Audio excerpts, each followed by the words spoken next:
Okay, welcome everyone for our next edition of the AAP Journal Club. Always glad to see you all for it. Today we have a very interesting trial, the Eat Sleep Console trial published in NEJM, and we are very glad to have Dr. Leslie Young, the first author and the lead investigator for the study, and always happy to have Dr. Poindexter, as I said, my go-to neonatal experts in everything related to neonatology, to serve as a mentor for this session. Also grateful to have Amelia Schuyler, who's a fellow at UAB, who will be presenting this trial. With that, I'll have Maddie introduce Dr. Poindexter for us. Great, thank you. So Dr. Poindexter is the Division Chief of Neonatology at Children's Healthcare of Atlanta and professor at Emory University School of Medicine. She completed her pediatric residency at Cincinnati Children's before attending Indiana University for her fellowship, where her research training began in the lab of Dr. Scott Denny, and she received the Society for Pediatric Research Fellows Clinical Research Award and the Midwest SPR Trainee Investigator Award for her work related to amino acid metabolism. She was then mentored by Dr. Lemons as her focus expanded to multi-center clinical trials, and she earned a master's degree in clinical research while at Indiana University.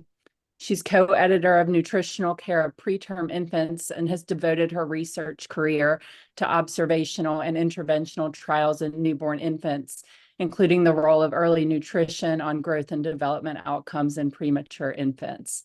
In addition, I can personally attest to her excellence as a boss, mentor, and one of my role models. Welcome, Dr. Poindexter. Wow, thanks, Maddie. I was telling Dr. Jane, this feels like a family affair with having you here, and Viral was one of our fellows in Cincinnati, and Amelia trained with my daughter in Birmingham for pediatrics. And so this is a pleasure to be here. And for anyone joining in who just took their neonatology boards today, congratulations on having that behind you. So. With that, yes, and we were discussing in our patient care conference yesterday how intimidated our fellows were for your granddaughter to be delivered here and taken care of by us. They did a great job taking care of him. So that's good. Okay, with that, it's my pleasure to introduce Dr. Leslie Young for this Journal Club session. She's the Associate Professor of Pediatrics at the University of Vermont Children's Hospital. She did her med school, residency, and fellowship at the University of Vermont. Seems like a beautiful place to be at for it. She's also the chair of the Neonatal Resuscitation Committee at the University of Vermont. She's also an excellent teacher and has won numerous awards and honors in that domain. She's won the Teaching Academy Award, as well as the Excellence in Teaching Award at the Robert Lanner, MD, College of Medicine, University of Vermont.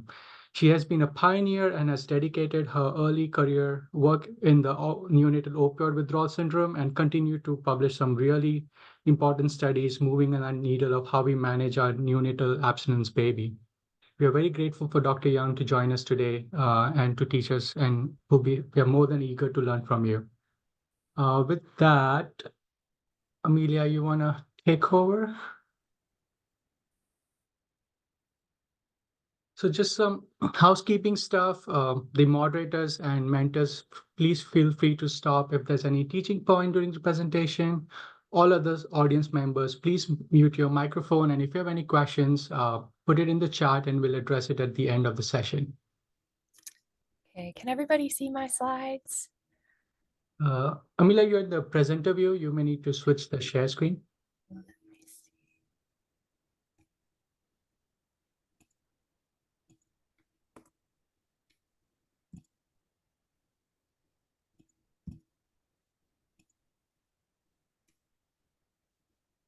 Okay, we're good now.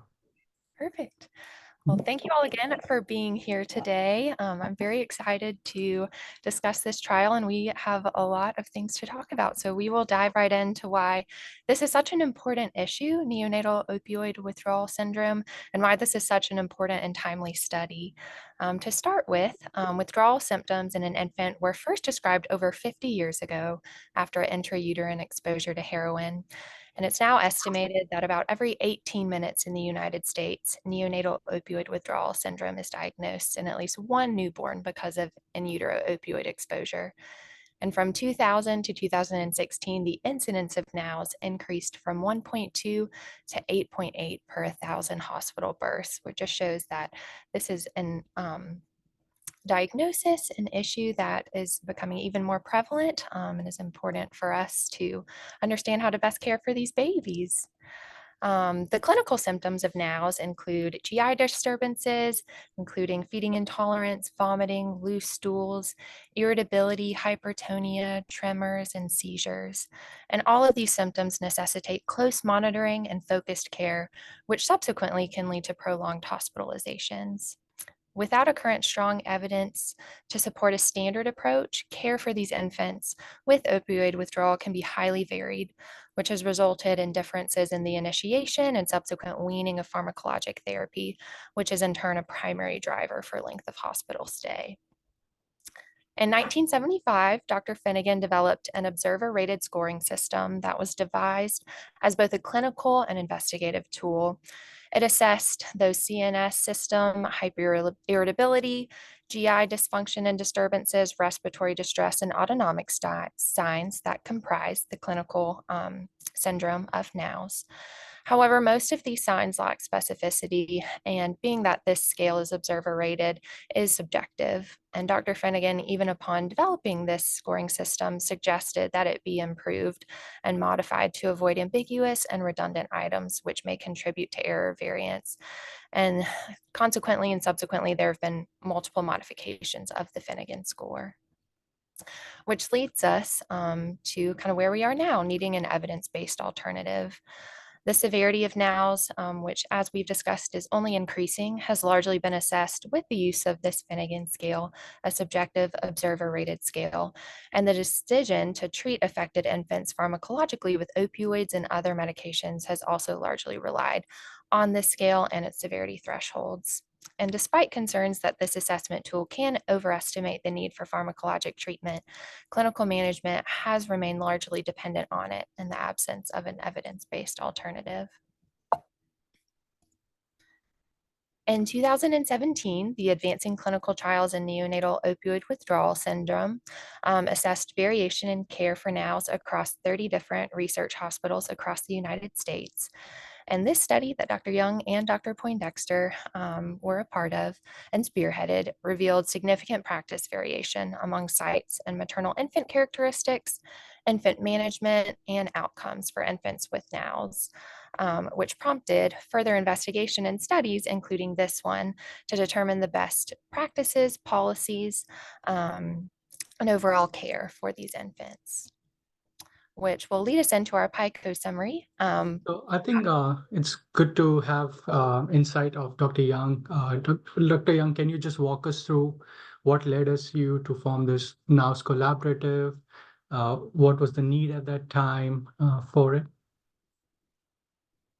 Yeah, I want to first thank you for inviting me to be here. This is great. Amelia, you're doing a fantastic job so far. And yeah, the Act Now program is a program that was developed with funding from the HEAL initiative, which is the Helping to End Addiction Long-Term initiative. It's a trans NIH initiative, and really looked to bring together two research networks, the Neonatal Research Network and the Idea States Pediatric Clinical Trials Network, to get a group of sites where these types of studies could be conducted, where we could get high quality evidence and where that evidence would be highly generalizable to the population most impacted.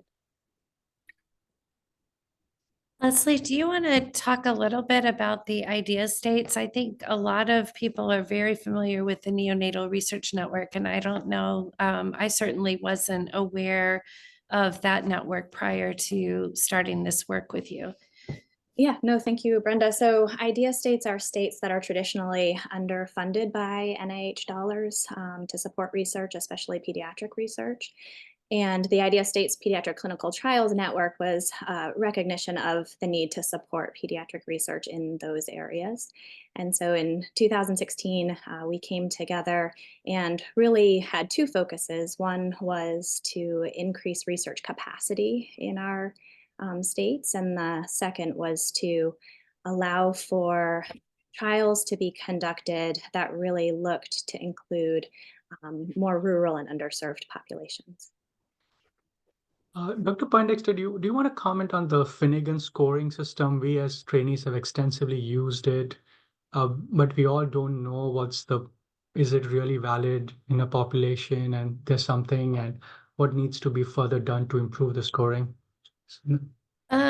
Sure, and Leslie can chime in too. I think that for me, one of the things that has always stood out is, just how variable it can seem, even in the same baby. And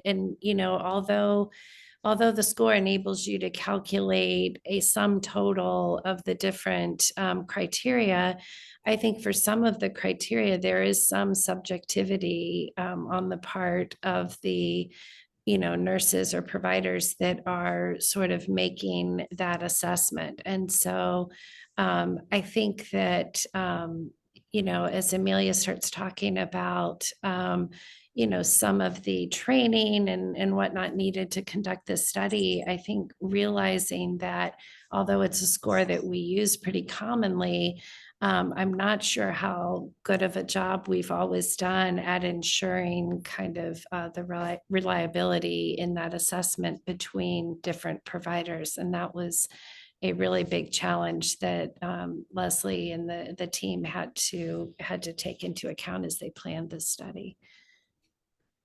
Yeah, I think we've all had the experience of, for example, having 8 to 12s over a night shift, and then the day shift, you get 4s to 6s. Thank you so much, Dr. Phillips, for it. Amelia, you want to resume? Yes, so just kind of transitioning now into our PICO summary and getting more into the study. Our patient and population that we will be looking at are infants with neonatal opioid withdrawal syndrome. Our intervention will be Eat, Sleep, Console, which we'll define and get into very shortly, which is an alternative function-based approach. The control will be usual care with the Finnegan tool or a similar scoring system. And outcome, the primary outcome for this study was medical readiness for discharge. And the time frame was the time of enrollment, which was within 60 hours of birth through 3 months post-discharge. To briefly introduce Eat, Sleep, Console, this was developed in 2014 by Grossman and colleagues who proposed Eat, Sleep, Console, an approach for the assessment of infants with opioid withdrawal. This is a function-based assessment of withdrawal severity that focuses on an infant's ability to sleep, eat, and be consoled, along with the use and optimization of non-pharmacologic interventions at the time of treatment. The main ones being low stimulation environments, skin-to-skin contact, clustered care, and breastfeeding. And another big part of it is the empowerment and inclusion of families and other caregivers in helping with this approach. For those that haven't seen the tool, this is just a picture of it that, again, focuses on those 3 main domains: eating, sleeping, and consoling. The next part speaks a little bit to the importance of parents, caregivers, involvement in these interventions, and all of the non-pharmacological cares. This is the definitions of those tools and kind of a guide for the tool and answering those questions. And to briefly talk through the assessment guideline and kind of the flow of Eat, Sleep, Console. At the time of the assessment, a no assessment in either of those 3 categories, eat, sleep, or console, indicates that withdrawal symptoms are not significantly impairing the infant's ability to eat, sleep, and console. And so no further escalation is indicated and assessments are continued. However, if there is a yes in any category, that prompts a caregiver and nurse huddle, during which the team talks about optimizing non-pharmacologic care, and works on optimizing those.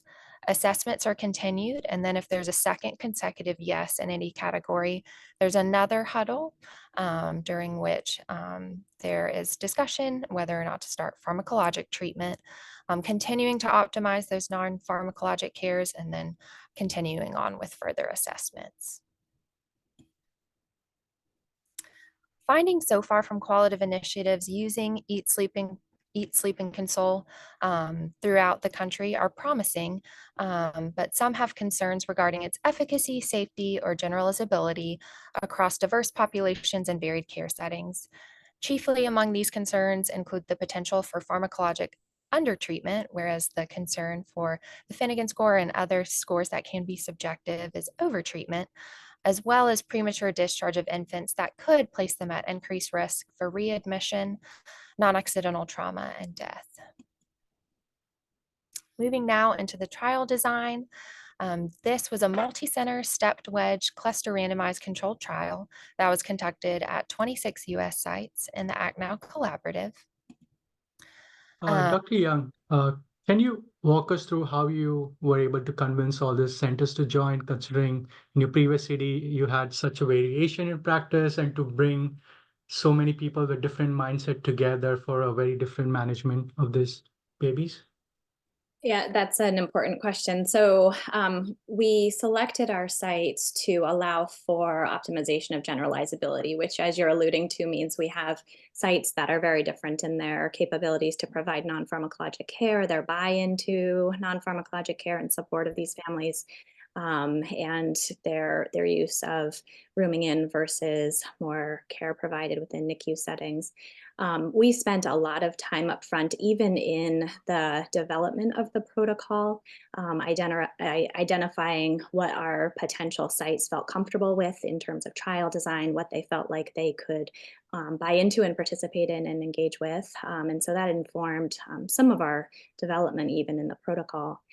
But ultimately, as we look to select sites, we met with leadership at the sites, nurse management, nurse educators, and leadership to have broad buy-in before we actually invited sites to participate.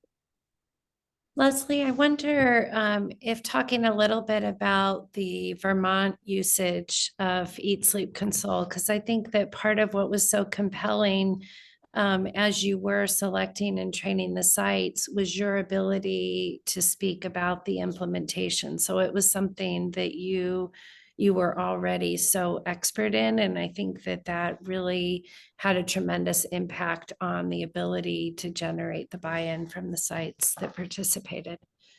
No, I think you're exactly right, Brenda. In my conversations, I was able to help people feel like this was something that was doable, that they could engage in. We have been part of the NEPQUIN activities, the Northern New England Perinatal Quality Improvement Networks activities in beta testing the ESC care tool, in applying that at our sites and training our bedside nurses and our faculty for how to use the ESC care approach, and really had the opportunity to see how families responded to that and how it really improved the care that we provided and our ability to engage with families and subsequently for families to engage with their babies. And so, yes, having that lived experience and being able to kind of talk through it with sites and get them excited about it was a huge advantage for sure. Amelia, sorry to interrupt. It does look like there's a question in the chat about how often you do the assessment. So I don't know if we're going to get to that or. We'll do those at the end of the session. Perfect. Yeah. Perfect. Thank you. Amelia, I want to continue. Thank you, Dr. Young, for that lovely insight. And just like Dr. Young was saying, that to increase generalizability, researchers selected sites that were both geographically diverse, that included both academic centers as well as community hospitals, and the proportion of infants who receive pharmacologic care as well as non-pharmacologic interventions. This first table just shows NOW's protocols within all 26 study sites. As you can see here, most of them, 98% in NICU settings and 86% in non-ICU settings, did have NOW scoring. And we'll get into exactly what scoring system most of them use on the next slide. 79% in both areas had non-pharmacologic treatment, and most had pharmacologic treatment protocols as well as weaning protocols too. Most units did use the modified Finnegan score. Others used the original, and some used other scores as well. And then this last table shows the different non-pharmacologic therapies available and implemented across those different study sites. The most common of which were breastfeeding and swaddling, as well as avoiding overstimulation. Not as many had high calorie nutrition. And I think an important thing to point out is that in both NICUs and non-ICUs, only 60 to 64% had the ability to room in with the mother. Infants met inclusion criteria for enrollment of the study if they were born at 36 weeks gestation or more, if they were born at or transferred to one of these 26 trial sites within 60 hours of birth, they had evidence of antenatal opioid exposure, and they were being treated for opioid withdrawal. The 26 sites were randomly assigned to be included in one of 8 blocks on the basis of strata that were defined according to the proportion of infants who were being treated pharmacologically at each site before the trial initiation. And that process resulted in inclusion of about 3 to 4 sites per block. These blocks were then randomly assigned with respect to the timing of their transition to the eat, sleep, console approach. And I'll briefly kind of describe this wonderful table here that goes through the intervention. During this first trial period on the usual care intervention period side, all infants with NOWS were treated according to the usual care practice at each site, and including use of the Finnegan tool or a similar scoring system. Then, in a randomly assigned order, each block entered a 3-month transition period, during which time training and implementation activities occurred at the site. During this time, infants were not enrolled for any of the 3 months. And after implementation, the infants with NOWS were cared for according to Eat, Sleep, Console, and use the associated care tool and that kind of flow chart. Throughout the trial, sites maintained their local practices for pharmacological treatment, including the opioid type, the dosing approach and weaning, as well as use of adjuvant medications. And clinical teams discharge infants according to their usual site practices, independent of the trial criteria for medical readiness to discharge. And this down here talks a little bit more about the eat, sleep, console approach, and kind of goes through that flow sheet and algorithm a little bit more. Again, in the usual care periods, there was no enrollment, and during the transition period, there was no enrollment either.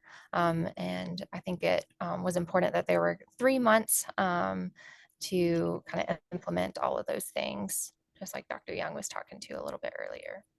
And I'm going to jump in here, Amelia, and just highlight, when you're working with New England Journal, they like to change things for you. And one of the things that got changed on this is just kind of at what point the kind of training materials and so forth were sent to the sites. And that was really just before they entered the transition period. So there was a period of time when individuals were trained to then go back and train their sites. And yeah, you had it exactly right. So during the usual care periods, they enrolled infants. During the transition periods we had a point when infants weren't enrolled. And then similarly in the ESC intervention, they began enrolling again. That's great. Leslie, I wonder if you can, just because I think it's so incredibly impressive, talk a little bit about how detailed and how lengthy that training was for the sites. Because you were doing it at multiple stages since people were, kind of entering at different time points. Yeah, the training was over the course of 3 days. It was a 2.5-day training. And the site selected site champions, so people that were kind of passionate and could be leaders when they returned home, to participate in the training, which was led by ESC faculty, largely individuals who had developed and or studied the ESC care tool and quality improvement work. And so we had that expertise. It initially was thought that it was going to be too much, that sites weren't going to tolerate having that amount of time for that training, but folks really embraced it as an opportunity opportunity to get the expertise they would need to lead their sites. And so it worked quite well.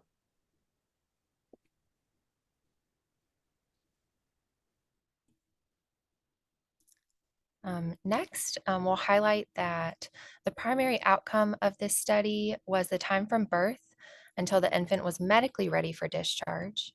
And that at the time of the study was informed by standards published by the AAP in 2012. Through the course of the study, there was a new policy guideline published in 2022 that changed a couple of this criteria, but per the standards in 2012, criteria for medical readiness for discharge was an age of at least 96 hours, a period of at least 48 hours without receipt of an opioid, and at least 24 hours with no respiratory support, 100% oral feeding, and at least 24 hours from initiation of maximum caloric density. We can talk a little bit when we get into statistical analysis, but the criteria that changed in 2020 was the age of discharge being 72 hours and a period of at least 24 hours compared to 48 without receipt of an opioid. And statistical analyses kind of looked at both criteria for medical readiness. And just as a sneak peek, overall, didn't see a significant difference in them. Secondary outcomes for the study include receipt of pharmacologic treatment, length of hospital stay, and safety outcomes, which included an in-hospital composite safety measure, including seizures or accidental trauma resulting from fall, respiratory insufficiency or any need for supplemental oxygen, a composite safety measure through 3 months of age, which included any acute or urgent care visit, emergency department visit, or hospital readmission, and then an overall composite critical safety outcome at the time of discharge, as well as through 3 months of age, which included non-accidental trauma or death. And as we move into a little bit of the statistical analysis, I thought this was such an amazing part of the trial design that the individual trial site was the unit of randomization, whereas the unit of analysis was the enrolled infant. And it was determined that the enrollment of 864 infants would provide 90% power to detect a between group difference of 4 days in the mean time from birth until infants were deemed medically ready for hospital discharge. And for primary and secondary outcomes, a generalized linear mixed model with negative binomial distribution and log linked was used, and then multivariable regression models included all pre-specified baseline maternal and infant demographic characteristics. I'm just going to jump in here, Amelia, and say for a step wedge randomized controlled trial, the primary contributor to your power is actually the number of sites. And so if you look at it, we needed 864 infants to be powered, but across our 26 sites, we enrolled the 1,305. And so you can see we way over enrolled in the number of infants because of how power is generated in this type of study design.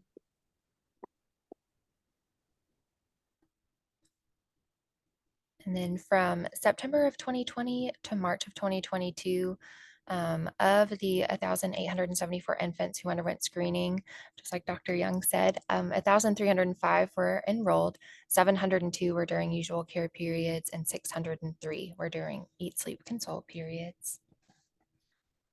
This table shows the baseline maternal and neonatal characteristics. And overall, the characteristics were balanced at baseline, except there was a greater proportion of Hispanic mothers and greater proportion residing in metropolitan areas, as shown here. Again, the primary outcome was medical readiness for discharge, and that was met by 837 of the 1,305 infants enrolled, or 64%. The most common reasons that infants did not meet that trial definition were either discharged before 96 hours, which occurred in 211 infants, or discharged less than 48 hours after the receipt of an opioid, which happened in 231 infants.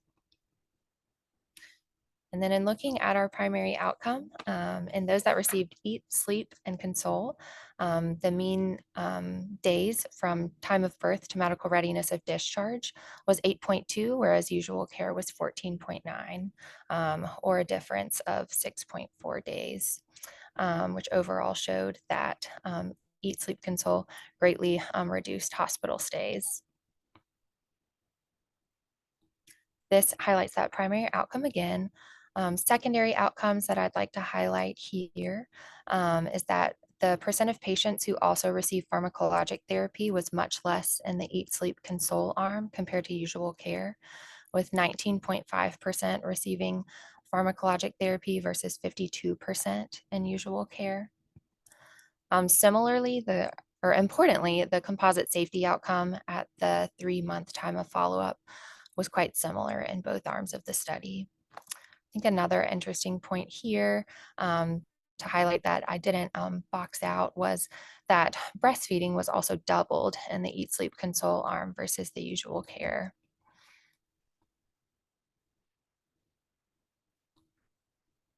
And just touching some more on those secondary and safety outcomes. Short-term adverse safety events were rare throughout the trial, and there overall were no significant differences found between groups for specified safety outcomes through 3 months of age, which led to the conclusion that Eat, Sleep, Console appeared to be as safe as usual care for infants with opioid withdrawal through early infancy. In addition to also showing that the primary outcome reduced time to medical readiness for discharge. I don't know if there was anything else you wanted to highlight, Dr. Young, about any of those outcomes before we kind of move on to some further discussion. Leslie, before you do that, if I could jump in, I would love to talk a little bit about, how this many babies were enrolled, and sort of when we think about a typical randomized clinical trial, that we're thinking about obtaining informed consent from each individual family. And I think that's something so unique about this study. And I'm sure Leslie can, speak to that, but I think it's a really important thing to recognize about how this trial was conducted. Yeah, I was actually going to say something similar, just in terms of the 3-month outcomes, which you can talk about whether or not you've got a representative sample, their ability to actually assess those outcomes. But the benefit of having that 3-month outcome is to allow for the representation of all enrolled infants. And as Brenda is alluding to, having done this study under waiver of consent allowed any infant who met the eligibility criteria to be included and enrolled in the study. There are a number of different pieces that allow for a study to be done under waiver of consent, and our study pretty easily met all those criteria. Ultimately, we informed families about the study and the fact that their site was participating in the study. Very few families, I can count on one hand the number of families who said, hey, we heard there's a study going on, we don't want our data collected. For the most part, or exclusively, the families were very excited to participate and to be involved. And so what it left us with was very generalizable data in the end. I guess the only other thing I would say, just in terms of those 3-month outcomes, is how they were obtained. I alluded a bit to it, but thank you. The process included looking at medical records for the sites that participated, linked medical records, specifically for non-accidental death or non-accidental trauma and death.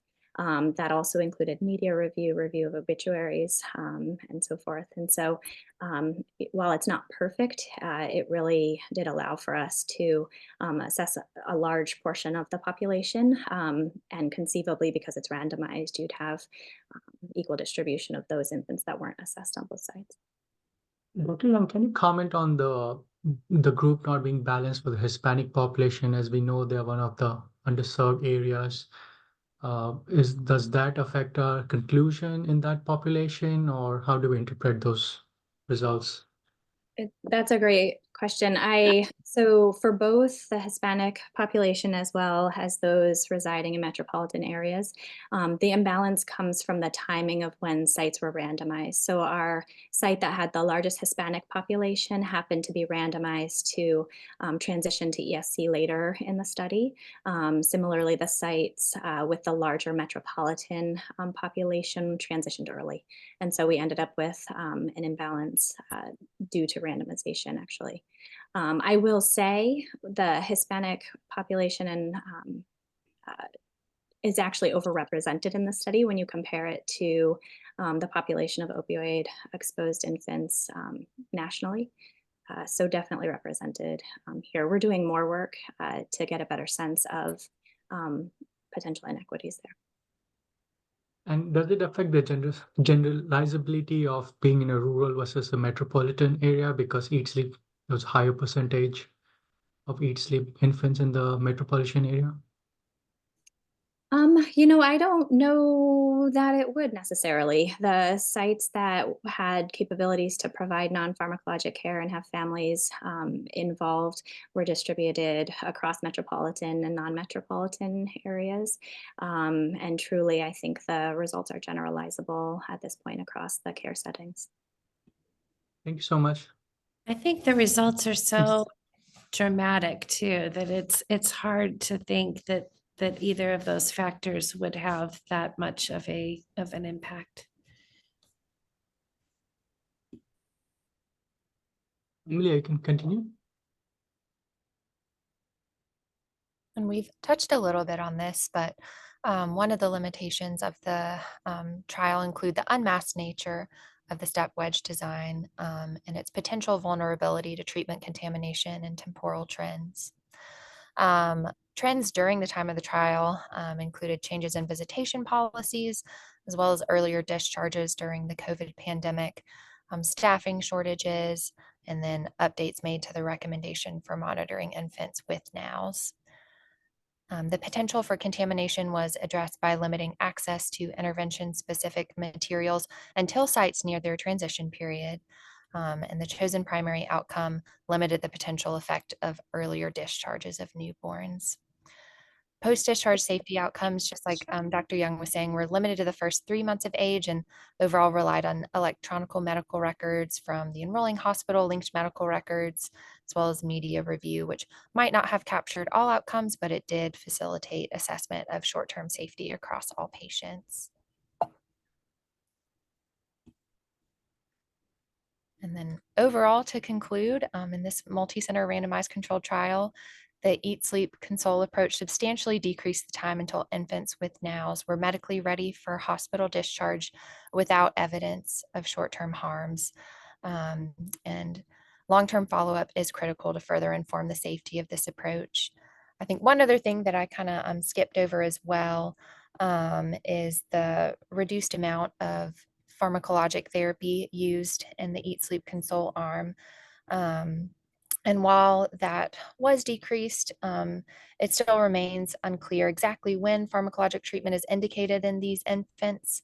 So that's another kind of potential avenue for further study as well as long-term follow-up.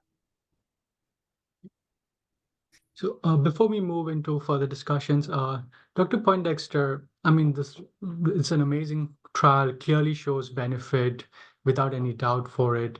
So what is going to take for all the units across the country to adopt this approach for it? And what's your average understanding of the frictions are you facing for units to switch to this model? Yeah, I think that's a great question. And I think our field is really, we have so many examples of where you have multiple trials clearly showing a benefit, and yet the lag time for sort of implementation is there. I guess, I mean, Leslie might be able to better answer this than me, but I would hope there would be very few barriers in implementation. I think, I don't think we really know how many babies would be the target number to need pharmacologic therapy. I don't think anyone thinks that's going to be zero. You know, but it's, you know, that kind of reduction seems powerful. You know, we know so little about the long-term, you know, follow-up of these babies, and Stephanie Merhar and others are doing, I think, really, really exciting work looking at serial brain imaging, and are going to have some fantastic presentations this year at PAS. But you know, I don't know that, you know, even this point that, you know, long-term follow-up is critical to inform the safety. I guess, you know, I would ask the group what long-term outcomes would sort of make you feel more comfortable.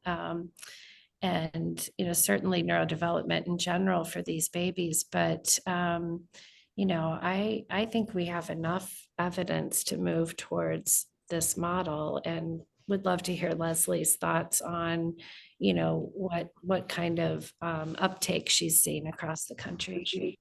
Yeah, thank you, Brenda. So I'll say I think we have enough evidence to move forward with it. I think the question isn't whether we should, but what needs to additionally be in place to support it. We do have our long-term follow-up, which is just finishing up.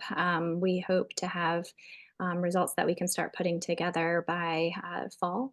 And that'll look a lot at family well-being, how moms are doing, how families are doing together, looking at neurodevelopment at 2 years, and really giving us a well-rounded picture of this care approach and the long-term impacts of it.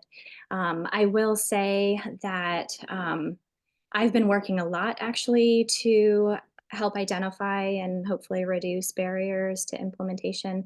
I see this as a really important kind of fork in the road of care, where you've got a model that allows families to feel empowered and really be able to feel embraced by the care community, and in so doing be able to care for their infant in a really powerful way. Kind of contrasted with a care model that maybe isn't as supportive, and the potential that some sites may not be motivated to implement and may actually have barriers to implementation, I think is really important for us to address just when it comes to equity and care across our country. And so I've been actually doing a fair amount of work with various government agencies and so forth to identify kind of what needs to be put into place and how we can support that, that work moving forward. Leslie, what percentage of your cohort have agreed to participate in the 2-year follow-up? Yeah, so it's just over 50% of those who were approached and actually consented. Of those who were approached for consent, it's almost 70% agreed to participate, and they've really done a great job considering the potential barriers they have to completing that. So just ran a poll. I'm going to share the results. Pretty interesting results. So as we can see, 40% of our attendees have not started eSleep Console trial for it. And not surprising, no one thinks that they need more data. They're already convinced by the amazing trial we had. But it's a lot of institutional and provider barriers still ongoing for it. So are you surprised by this results, Dr. Young? And there are a lot of future leaders in this crowd. What can they do to move the needle? I'm not surprised by it. I think the institutional commitment actually was one that we saw during the course of the study in terms of how do we get reimbursed for care? We base our care on X, Y, and Z, and now that's not going to be something that we're using as much. Pharmacologic treatment was one thing that was quoted pretty heavily. And so I think it actually, and that's why I'm working outside of our institutions to see what supports can be put into place to make this something that our sites really feel like they not only want to do, but can do it in a supportive way, whether it's staffing ratios, whether it's reimbursement for care that's high quality versus NICU based. So this doesn't surprise me at all. I think it just shows that we are doing the right work right now. So from Honestly, this is, go ahead. can I want to play a bit of a devil's advocate on it. And I'm actually surprised nobody said not enough long-term data, because I do feel like, you know, while this trial showed impressive results, the outcomes are primarily sort of the primary outcome, especially, is a resource utilization outcome, really, like whether we're using less hospital days. And I'm not shocked that those decrease when we use less pharmacologic treatment, because that's what's driving them in the hospital. But the real question is, which baby needs treatment and which baby doesn't need it? And maybe the results already, but I'm very eager to see your long-term follow-up data, because it's entirely possible, and we've had some examples in neonatology of things that we think are beneficial to babies, and then we go back and find that they're not. It's entirely possible that we're getting these babies discharged quicker, but it's actually not good for their brain to not pharmacologically treat them, and there could be harm. And this was built out of quality improvement interventions, that started the Eat, Sleep, Console, which were great and also showed similar results. And I think it's fabulous that you translated, something that started in QI into an evidence-based medicine approach with this trial. But I am also a big fan of Eat, Sleep, Console, but I do think that is the thing in my head that I'm like, but we could be wrong. We've been wrong before about some things that we think is great, and then it goes the other way. So No, yes. I'm glad you brought that up, because if you hadn't, I would have. I initially, when this trial was developed, we developed it with a long-term follow-up that actually kind of in the midpoint got taken out due to funding reasons. And I spent a lot of time pushing for it to be added back, in the context of, yes, it's important to reproduce what's been done with quality improvement, show it's generalizable, but you need that next step of showing the safety and the long-term outcomes for exactly the reasons that you outlined. So I think it's critical, and I'm excited to be able to start seeing those data. Thanks. I think we can start taking questions. We have quite a few of them. First one is, how frequently do you score? Dr. Young, you want to educate us on that? Yeah, so in the spirit of clustered care and wanting to optimize rest for these infants as we can, scoring is done kind of around feedings. And so typically tends to be every 3 to 4 hours with the baby's eating patterns. Thank you. Next question is, what would be the measures to reduce temporal biases in the step-wedge randomization method like this study? So yeah, go ahead. Part of the study design actually takes into account temporal changes and adjusts for that as part of the model. I will say, and Amelia had alluded to it, many of our temporal trends that we know about and could identify were actually things that would have really attenuated potentially our outcomes and not necessarily biased in the other direction. Things like families not being able to visit due to COVID and so forth, staffing ratios in the context of COVID and kind of added pressures with nurse shortages. But it's the short answer is it's dealt with based on the model as we do our analysis.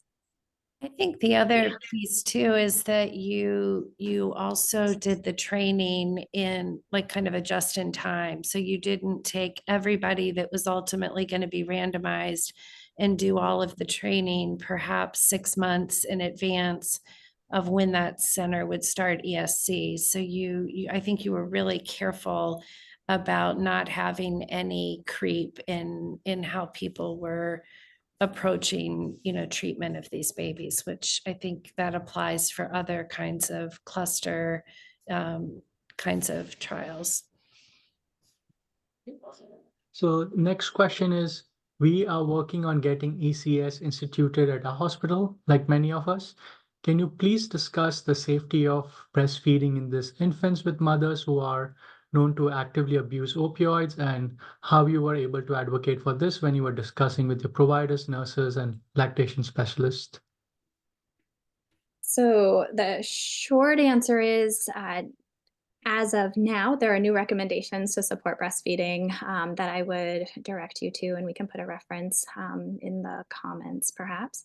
And so I would recommend reading those and following those. I would say for the study itself, we really allowed for consistent and maintained approaches at the sites. So based on site protocols and what they felt comfortable with during the course of the study, we didn't dictate that. I will say, as a site that uses ESC, we do support breastfeeding moms and encourage breastfeeding as safe and appropriate. Thank you. Dr. Poindexter, do you have any comments on the breastfeeding for this opioid moms?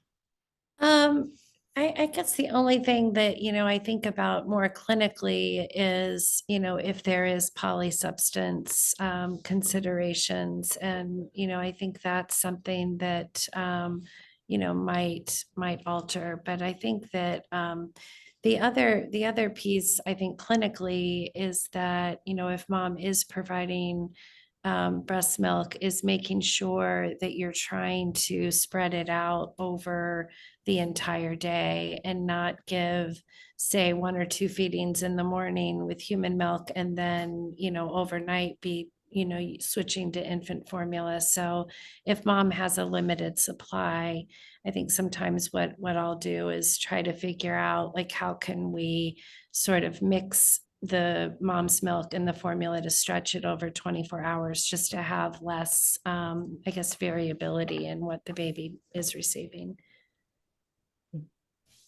Next question is, this is actually an important question. Are the score valid for late preterm infants, such as those more than 32 weeks gestation? And I think that comes back to even Finnegan's score, where it's invariably used in much late preterm babies, where I think it's not been validated. I was going to say, I'm not sure that's been validated either. But no, the answer is that it hasn't been. I will say, as a site that uses ESC for our late preterm babies, we do use it, and we have to take into account potential feeding difficulties due to being a late preterm infant. So really getting to the nuances of what's uncoordinated, kind of frantic sucking of an NAS baby or NOWS baby versus what's uncoordinated. And so getting our OTPT and feeding team group involved, and they've gotten a really good sense now of kind of what that difference is and the nuances there. I think I have one more question for Dr. Young. Are there different outcomes based on maternal methadone dose? It's actually a very popular question I've heard. With your experience, you want to comment on that? Yeah, I think I saw a question too about, did we adjust for methadone dose? We adjusted for a number of different things, including MOUD type, not dose specifically. I don't know that that literature is necessarily supportive that dose kind of has a result on degree of withdrawal. So beyond adjusting for MOUD and polysubstance, not methadone dose specifically. And I think there's some data on this genetic polymorphism and how opioid is metabolized for each infant. So the dose probably does not help taking into account treating these babies. Dr. Poindexter's question for you. Can you speak to the speed at which clinical care has changed as a result of this study? It takes a long time to get studies from translational science to a research setting to a routine clinical setting. So I think in the poll we saw at least more than half have already transitioned, and the results are pretty fresh. So it is pretty good. But we are still, some of us, as Brian pointed out, waiting for long-term data. And Dr. Poindexter, want to comment further? What could help? Yeah, I think the other piece that I think about too is, if when you do transition, then I think the next question is really for those babies that do need pharmacologic therapy. And Leslie is working on a study to look at this. Is do you need to go back to sort of those standard protocols for initiation and tapering? Or, if you're failing the ESC tool, can you do intermittent, just sort of PRN dosing? And I think that that's sort of the next question. And if the answer is that you can, then I think that could also perhaps speed some of the uptake. But also keeping in mind, I think Brian's very good question about, what is the effect of both pharmacologic treatment or not treating pharmacologically on the brain and development. And hopefully some of the data from the OBO study that's also part of the HEAL initiative will begin to answer some of those questions. Next question, is it a good idea to, during the transition period, to use both the ESC and the NAS scoring system? Priyank, you probably have experienced this during the study. Do you want to comment on this? So I think the majority of our sites just transitioned, that they didn't overlap. And I know in the quality improvement work, it's recommended to just transition, not to overlap. Part of that is because use of the ESC care tool really is a conversation, kind of how does the family feel the baby's doing, talking through those pieces, and then to follow up with a score kind of adds that layer of subjectivity to the mix that at this point, using the ESC care tools, trying to avoid and kind of bring the family into. So I don't know if it's a good idea. I'd say it's not a good idea. One more question for you, Dr. Young. Can you comment on those infants enrolled who did not reach the clinical endpoint? Any difference between those groups? And was there a difference in length of stay and duration of therapy in those infants who needed to be on the medication? So I think what we're saying, so infants who didn't meet the definition of medically ready for discharge, when we expanded and modified the definition, we had about 89% of infants met the definition. We looked at length of stay as well, and all of those outcomes were relatively the same. I think length of stay was 6.2 days difference between the groups. And to follow to that, did any of the mother baby units with couplet care in the study allow PRN opioid administration, or all the babies transfer to the NICU once they require pharmacological therapy? So I can't speak to whether or not they were transferred to NICUs, if they received pharmacologic treatment. In fact, I'll say we definitely had sites that didn't transfer to the NICU when babies required pharmacologic treatment, and we're taking a closer look at that. It'll be presented at PAS this year. Babies who, I'm just reading the question.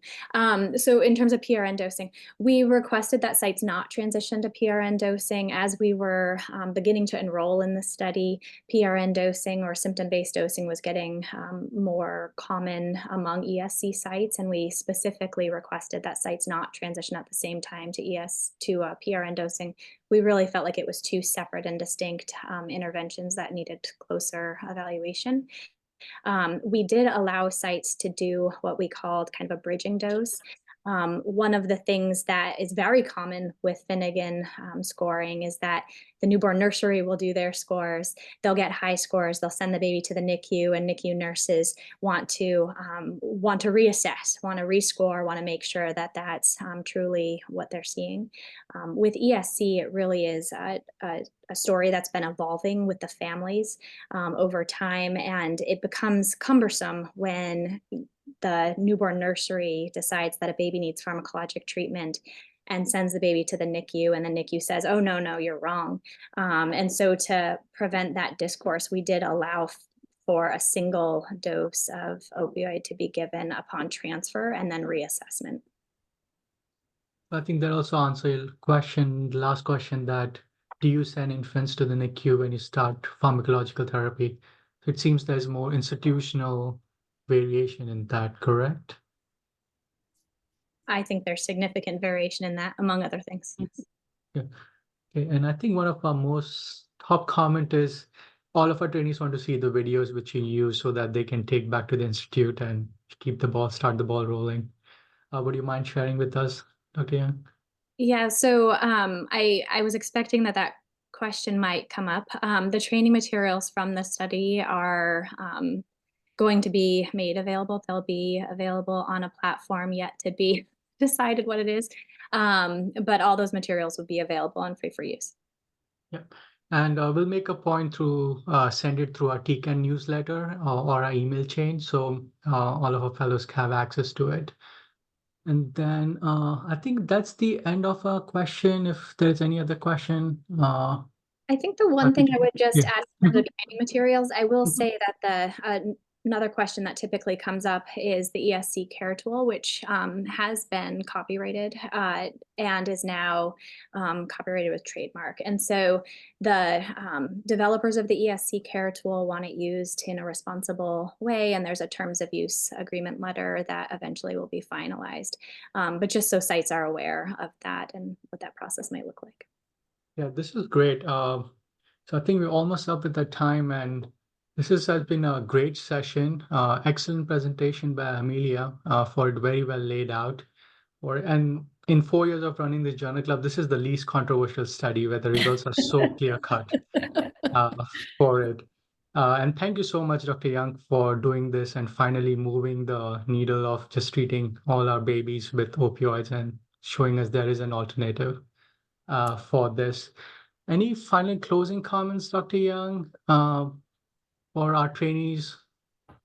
Yeah, I'd say specifically for trainees who are interested in research, we did publish our protocol, so not a protocol paper, but we published our protocol.